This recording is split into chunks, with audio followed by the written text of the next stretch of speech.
Such a beautiful day in the neighborhood. Yes, it Beautiful day is. in the neighborhood. It's a hot day. It's a hot day, but it got just cold down here. It was 85 degrees now. It was like 60. Yeah, the weather's on some wonky donk. Like we just gotta go with the flow and make it work. It was a cold 66 out here because I was hot yesterday. So I wore shorts today and I froze my ass off. I'm like, damn. Can't That's get why it I right. made my hot chocolate. I made a hot chocolate matcha with almond coconut, freshly made almond coconut milk. Damn. I do my own, make it from scratch. Bang it. Yeah, I like that. I guess it's time to introduce ourselves. Yes, sir. So, peace, y'all. It's your girl, Wendy Zizzo. This is Nappy Red, Kirk Look. Jerk. We are Awareness Academy 411. Here to give you the 411 on our perspective of just life and things and what's going on, and you doing the best that you can, because we doing the best we can. We gonna offer what we can, and it's for educational purposes only. We are here purely for educational purposes. Take it, apply it. If it don't, let it fly with it. And yeah, it's on you. So absolutely. So one of the things we was talking about before we got on, it was these relationships. A lot of people are just going through these. Well, best way to put it, there's like poop in the dating pool right now. Poop. There's a lot of poop. I'm trying to be PG-13. It might shit don't come out anyway. See, there you go. Sugar, honey, iced tea. That's it. But so it's like with all these different things going on with dating, like you got these gender wars of how men feel toward women and women feel toward men, and then how would you know when you actually found something that's actually worth your time, and what telltale signs or red flags or green flags do you see to know that you on the right track with somebody? Because we can be on the same train, wrong track, right track, wrong train. Yeah, I know one. Collide. I know one when people like you messing with somebody and everything's going cool and stuff, and when they be like, can I borrow some money because my phone get ready to get turned off? Yeah, that's a red flag. That's a big red flag. That's a big red flag. Listen, their finances must be messed up if something like that. That's something to be. That's something to be to worry about.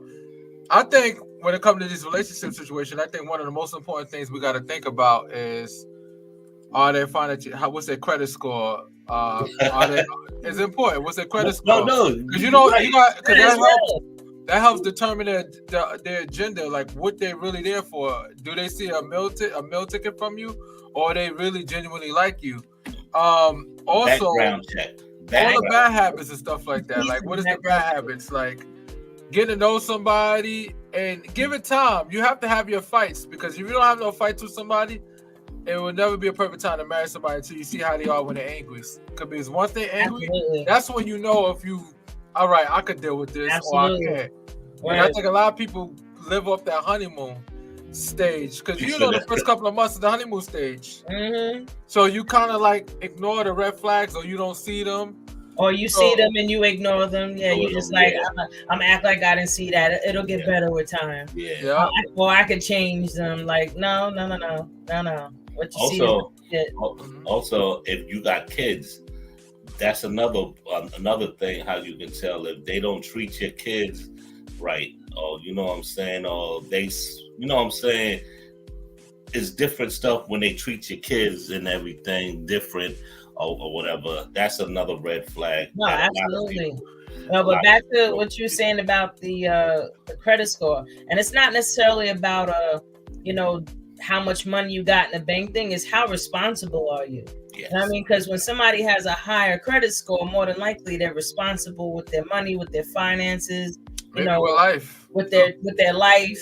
You know what I mean? So it's like, it's not like, oh, we trying to judge you because you have to have X amount of dollars. Like you could still be making 30,000, 40,000 a year with a good credit score. It happens. A 750, 800 credit score. Yeah. You know what I mean? So it really has not much to do with how much your net worth is necessarily.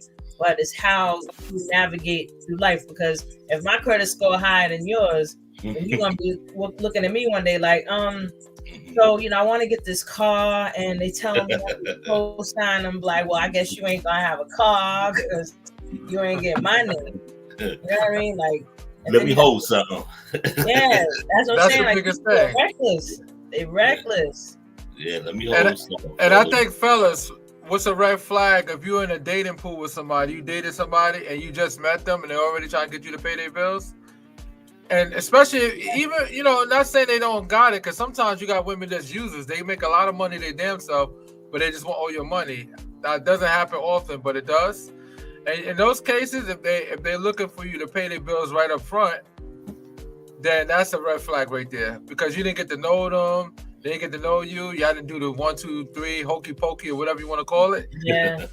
Or the SCX. Y'all didn't do that yet, and you already asking me to pay a bill. Pay a bill. You know what I'm saying? We haven't even been intimate yet, so I feel like, see, this is part of the touchy subject with these gender war things. You know what I mean? Yeah. Like women are expecting off the rip for a guy to be paying. Like, so I understand it in a few different perspectives. Me as a woman, one is, are you willing to put up for me? You know what I mean? On one perspective, you know what I mean? Like, some guys, they have money, but they're cheap, and then you have guys that have money and they're generous. And the ones that are cheap, like, you might as well not even waste your time, because he's gonna be cheap with not just his money. He's going to be like that with his love, with his energy. You know what I mean? With his communication. I don't think with the love. I don't think with the love, but I think with the money, if he's cheap with the money, he might just be stingy with his money and everything. But I don't think with the love and everything, that's free. It could trickle down in that though. I feel like it'll trickle down. If a man care about you and he really care, he genuinely care about you, he gonna be free hearted. Whatever you want, babe. What you need? I'll go get it right now. Oh, you need, and then I'm not talking about big stuff. I'm talking about little stuff. Hey, I go to the store. I got this. I take this. Oh, what you doing? You been having a bad week? You know what? I'm gonna go get you some groceries. Come on, let's go food shopping. It's the little stuff, and you're not going. I'm not saying to go out there and furnish your house with bad food. No. Go out there, you know what I'm saying? You know how sexy that is if you take a girl food shopping? Yeah, I see somebody post up like, would you rather have a $300 dinner or a $300 in groceries? I said groceries. $300 in groceries. I'll cook for him. Yo, that would actually not for nothing. If a guy's, because guys feel like they have to take a girl out to eat and stuff. Like, you really don't. Like, take her food shopping, and y'all should just walk around. And y'all can talk to know each other. You can see what her eating habits is like. Do y'all eat the same stuff? Because ultimately, whenever you get with someone, you want to be on the same wavelength with a lot of different things. You know what I mean? Like, if one person is a health nut and the other person is a junkie, it's gonna eventually, clash. Unless if the junkie is willing to learn and want to come over to being more healthy. You know what I mean? But yeah, that's actually a cute date. I think that's. What about if a guy eat fast? Nah. Oh, this is great. Would that be a deal breaker? Would women really have a problem with that? Or I've actually experienced that before. It's weird. You're like, think about it. One day I went out to eat at a dinner table, and he just like this. Oh, this is good. This is good. Oh my god. Like, okay, so tell me this. With him, those are quirks. Those are quirks. Everybody got their quirks. Yeah. Okay, so tell me this. Is this a deal breaker? If y'all eating and the person grabs something off your plate?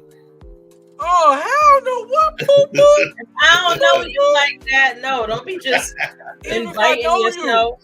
No, you gotta ask for permission to come into the space. Like, this is the feast, right? Like, what you doing?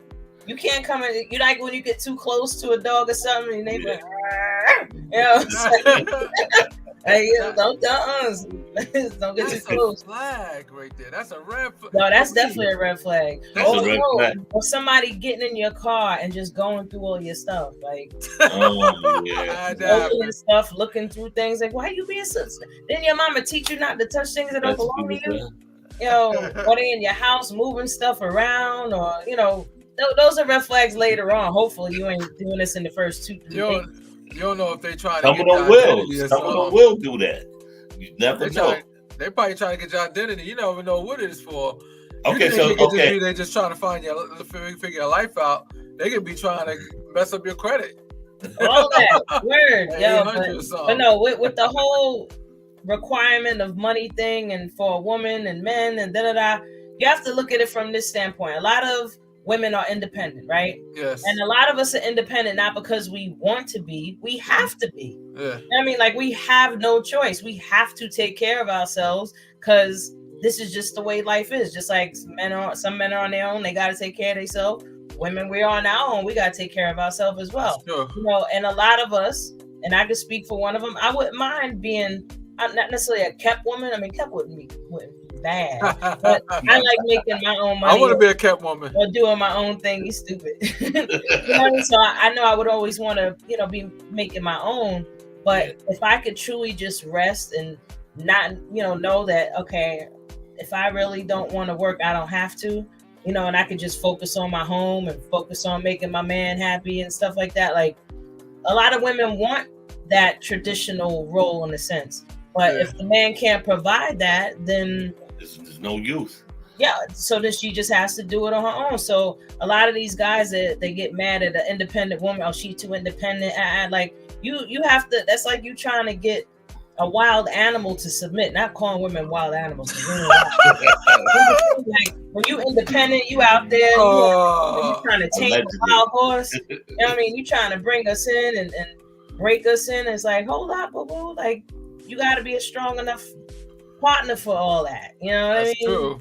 Okay, so tell me this: is this a red flag? I'm gonna talk all the hood stuff. Oh, go. Okay, okay. If y'all out to dinner, uh-huh. She or he got kids and everything. Y'all eating, y'all having a good time, and everything's going good. And she said, "Can you order something for my kid?" Nah. So they can have because not the first date. Huh? Not no first date. Second or third date?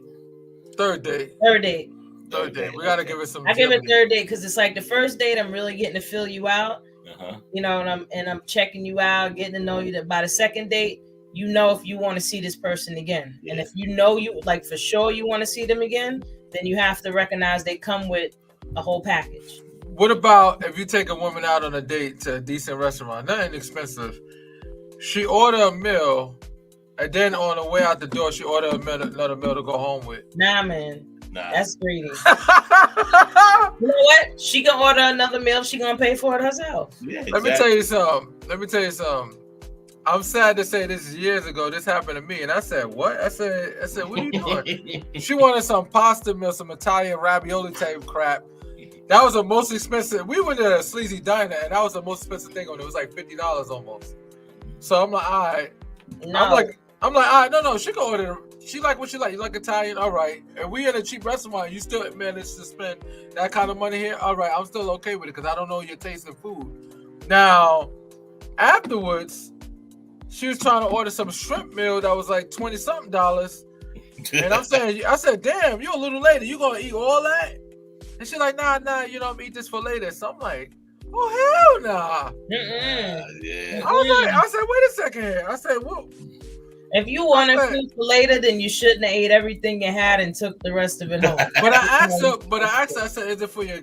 Because she has a son. So I said, is it for your son? She's like, oh, no, my son is with his father.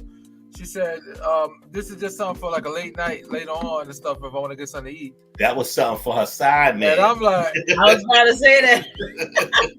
She was like, yeah, I'm not... But you know what I told her? And I said, listen, I don't do stuff like this. I said, listen, you can pay for that yourself. I said, I'll pay for the meal you just ate, but I'm not doing that. And I don't mean to be rude or disrespectful, but I feel like you're trying to take advantage of me. Nah, she's being rude and disrespectful. And she's like, oh, no, I didn't mean it that way. You know, yes, I'm so sorry. So yes. You know what I did, right? I paid for the meal. She didn't get it. She didn't order it. And then I dropped her off. And she was calling me every day afterwards. I answered my phone and I blocked her. Good. I still gonna pay your meal because I'm a gentleman at the end of the day. And I already went out to eat. I already ate my meal, so I can't just get up and leave. And I'm not gonna fight with her to say, oh, pay your side, B. No, I'm just gonna do what I gotta do. Nah. You did the right thing, and you nipped it in the butt. You dodged the bullet with that one. Yeah. Like you definitely dodged the bullet. But what one of the red flags though that you mentioned before too, which is so important, is when someone is mad and how they treat you. And I'll even go as far as another thing I learned over time, and it took me a minute to really understand. Like, you have to stand on business with this. If you are just say you in the dating stage with someone and you tell them the things that you do and don't like. Let's say you tell them, I don't like being ignored.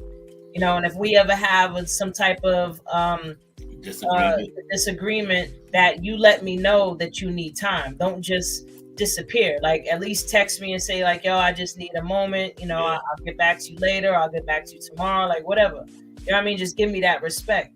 And you tell them, they're like, yeah. Oh, I totally agree with that. And now y'all still rocking, you know, a couple weeks in, maybe a month or two in, and y'all get into some little disagreement. And now the next day, mofo don't want to say nothing.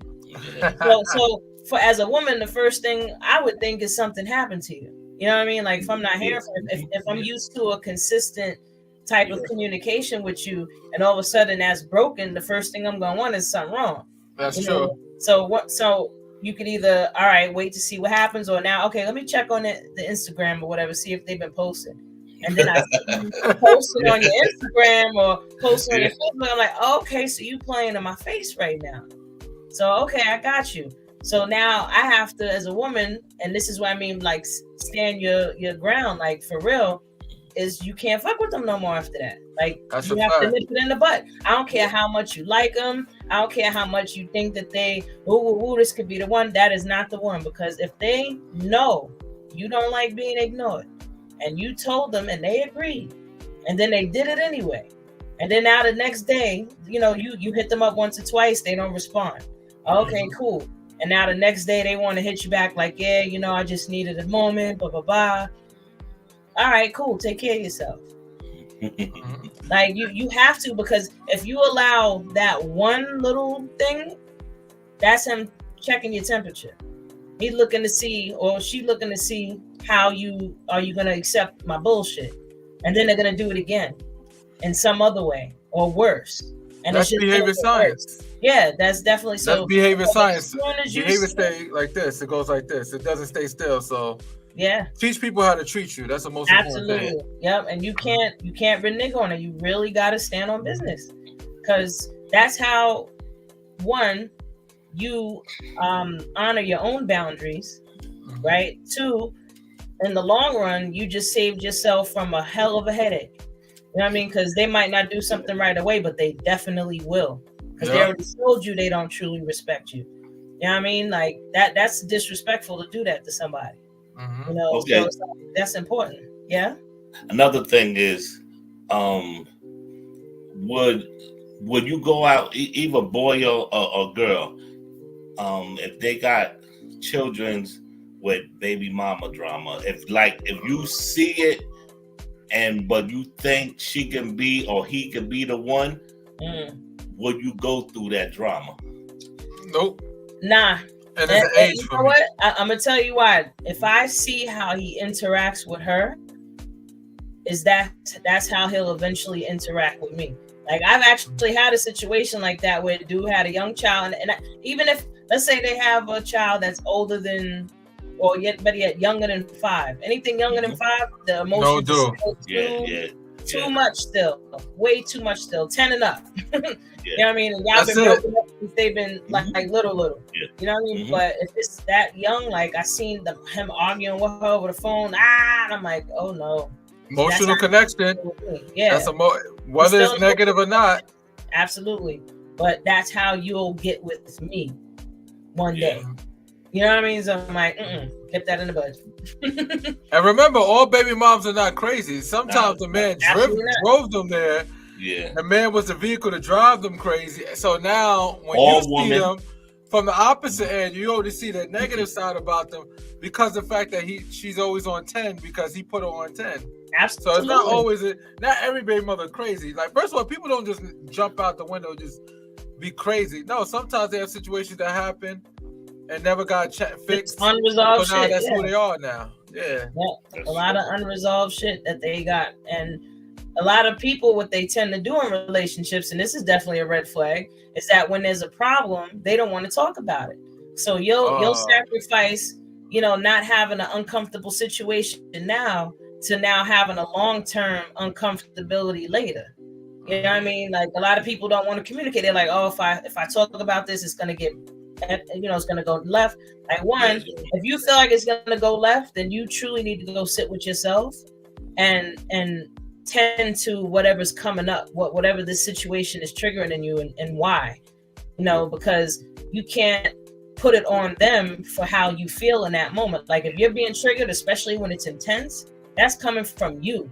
They're just triggering something that's in there that probably more than likely has nothing to do with the situation. You know what I mean? Like, they can trigger something that happened to you when you was a child, and you're just feeling these emotions, but you're associating it with this particular situation, and this is what it is. But nah, they're triggering something. They're probably in that moment making you feel inadequate or abandoned or insecure, and rather than sitting with that emotion and talking to it like you would a child, like, you want to figure out what that is before you go and bring that to your partner, because that's just gonna cause more problems. Mm-hmm. You know what I mean?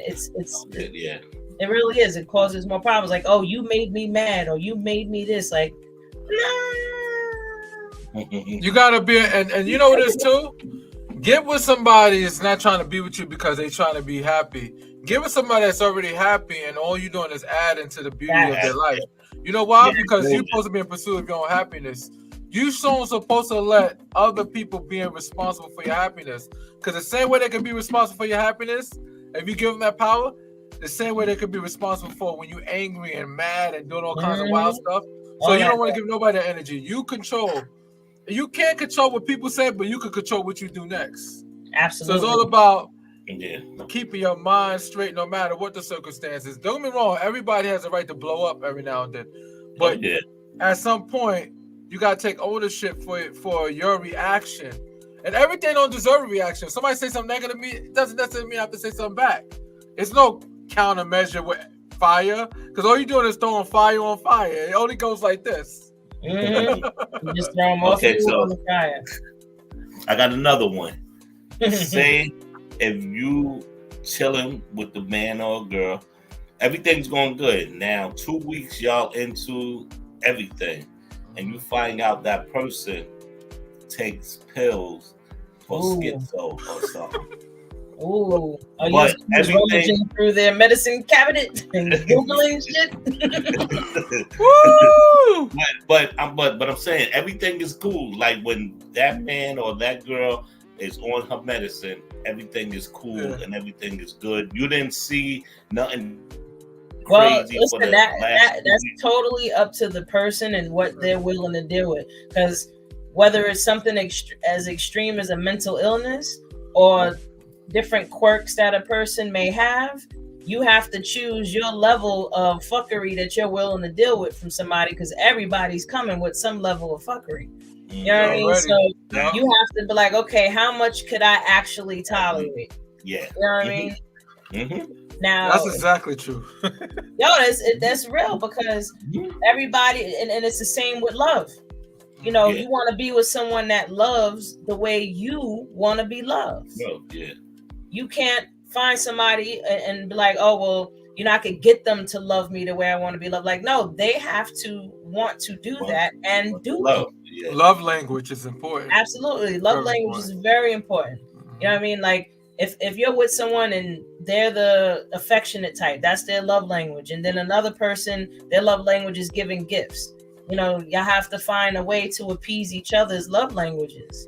You know what I mean? It's I'm not going to say I don't believe in compromise, because I really prefer a win-win type of situation, because win-wins are possible, but there's little compromises here and there, but you shouldn't have to be compromising with someone that you really fit well with.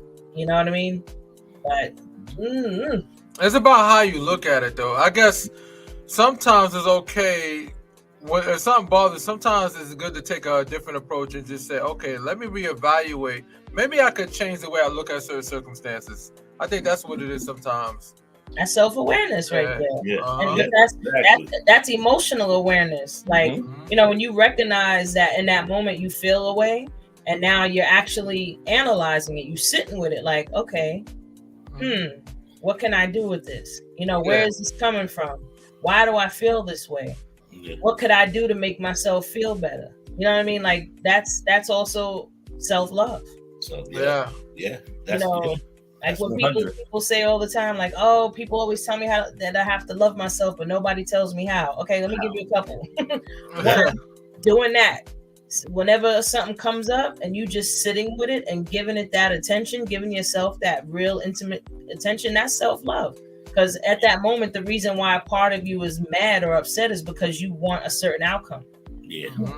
There's a part of you that needs a certain type of attention, and until it gets it, it's going to feel distressed. So if you actually sit there with yourself, with that part of you that feels that way, and give yourself that attention, that is now loving on yourself. You know what I mean? Another way of self-love is eating better. You know, taking care of your physical body more. You know, mindset training your thought patterns so that you're thinking more of things that make you feel good versus things that make you feel bad or uncomfortable. That's another form of self-love. Yeah, that is true. Another form of self-love would be self-care, of course. You know, that's what most people do is, you know, that's the surface that a lot of people sit on, is like, oh, you know, I get my nails done, I get my hair done. That's not enough. You know, journaling is a form of self-love because you're sitting with yourself, your thoughts, your mind, you know, and these are just some examples, you know, but I find that what I learn how to do is integration. Integration is similar to what I was saying, how you sit and talk with that part of you that feels away, but woo, that's a deep one. And when I tell you it works though, OMG. And one of the most important things for every relationship, I like to do reflective conversation. People are like, what is reflective conversation? It's when you say something, and before I respond, I repeat exactly what you said verbatim. Once I repeat everything you say, then I start to say what I say next about my opinion on it. But it gives you the opportunity to say, wait a second, that didn't sound right. No, I meant this. So give them the opportunity to change their words, because reflective conversation works that way. Because if I say something, you're going to repeat what I said, and then you're going to talk. Absolutely. And then if you say something, I'm going to repeat what you said, and then I'm going to talk. So it gives the opportunity for you to say, wait a second, that didn't sound right. Because when you say it out your own mouth, sometimes you don't really hear what you're saying. So when somebody else repeat what you say, you be like, whoa, that sounds wow. That's a form of therapy. That's what some therapists do. It's like they parrot back to you what you said so you can hear it for yourself. And it's like, oh, wait. You know what I mean? Like, that sounds stupid. Projecting that we're not hearing ourselves back. And when you hear yourself back, you're like, wait, that don't make no sense. So we're about to wrap it up soon, I guess. I guess we got like 3 minutes left. Oh, so, yeah, I know it sucks, right? Because it's like it just gets so good. Damn, yo, this is not fair. I'm about to call the cops. Okay, I'm gonna do a last one. Okay. What about a whining man or lady that whines all the time? Whines all the time. Keith Sweat does. I need a hollow man. I don't know. But you know how he get down. Again, that boils down to, what are you willing to deal with? What do you want to deal with someone that's whining? No, then don't fuck with them. Because then now if you fuck with them and they whining, you cannot complain. Yeah. Because you knew what it was when you signed up for it. And that really applies to anything. If you know somebody's an alcoholic and now you get with them and you trying to get them to stop drinking, if they don't want to listen and they keep drinking, you know what you signed up for. If somebody is, you know, whatever, an addict, if they gamble too damn much or whatever it is, whatever peeves they have, they watch too much porn, they play too many video games, like whatever it is, like but a lot of people say this, but I can change her, I can change him. That's a red flag in yourself. Yes, you're the red flag with that there one. You go. You are the red flag in that. Yes. And real quick, now since we spoke some red flags, let's give a couple green flags. Someone that's consistent. someone that they consistently are them all the time. Yeah. Someone that shows you that they actually care about you and how you feel, where they're considerate to how you know, to what you're thinking, or they're interested in how you think and what you're interested in. You know what I mean? That's a green flag. What do y'all have for some green flags? Well, basically, I look at the green flag as, let me see, I got one good one. See, I have a brain fart right now when we short on time. Forget it. I think a green flag is that person want to see you win, and they want to win with you. If they got that mindset to do that, that's a win-win. Hold that person. And long as they know that love is an action. Love is an action. Everything they do is an action, because when you look at love and say I love you and that's it, no, love is what you do. Anybody can say I love you, but it's your actions what determines if you love me or not. Yeah. So you can't say you love me and just say that's it, I'm done. No, love is something that you have to do on a consistent basis, constantly show it. It has to constantly be shown. You don't have to necessarily use the words, but you have to show me the things you do for me the same way I will show the things I do for you. Absolutely. Consistency and consideration too. Yes. You know, and consideration, there's so many little things to consider with someone. You know what I mean? Like if you know somebody is anal about the way they keep things in their house and you're there, don't move their stuff around. Yeah, exactly. That's it. You know what I mean? That's sweet. You know that someone has a certain favorite color, you know, surprise them with something that color, you know, or if you know they like certain things, like try to incorporate that into just different interactions you have with them. Like just being, you basically want to study that person, you know what I mean? Like you want to really get to know, like, okay, I like this piece of art, let me see what I can do with it. Yeah. She's a piece of art. Yeah, so we all pieces of work, boo boo. We all pieces of work. So Zizzo, you gotta bring it in for us, because now we got. Yeah. So listen, I know if anyone out there enjoyed today's show, please comment, share, like, you know, let everybody know about Awareness Academy 411. And again, I am your girl Wendy Zizzo, Nappy Red, Kirk the Jerk. We just here to spread some good love, good conversation, and giving you the 411 and things you should be aware of in this lifetime to make it better. So peace, everyone. Y'all have a good one. Until we see you again.